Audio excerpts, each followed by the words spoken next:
Je m'appelle Gilbert Fillinger. J'ai initié le projet des Jardins de la Paix, dont celui de la clairière de l'Armistice. C'est là où se sont signés les deux armistices. D'un côté, c'était 14-18 et de l'autre, c'était 40. Quand vous allez dans la Somme, dans le Pas-de-Calais, on a dépassé le million de morts en très peu de temps, finalement. Je suis alsacien et la guerre était extrêmement présente dans mon enfance.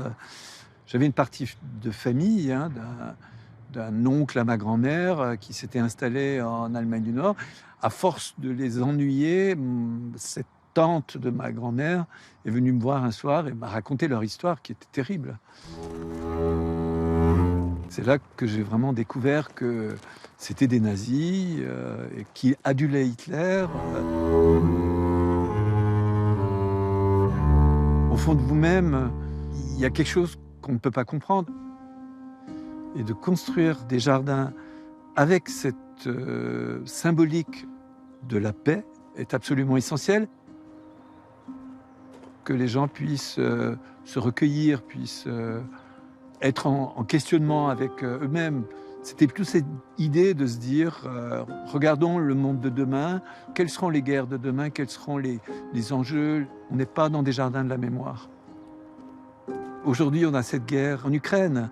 C'est terrible, ça fait mal, ça fait souffrir, c'est incompréhensible. C'est comme ma famille en Allemagne.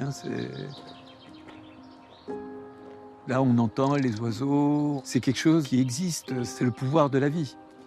Et c'est aussi célébrer ça, je pense. Célébrer ce pouvoir exceptionnel, cette renaissance constante de cette étincelle, de ce qu'est la vie, la vraie vie.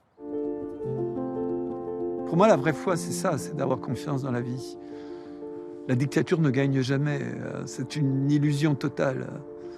La guerre ne gagne jamais, jamais, jamais.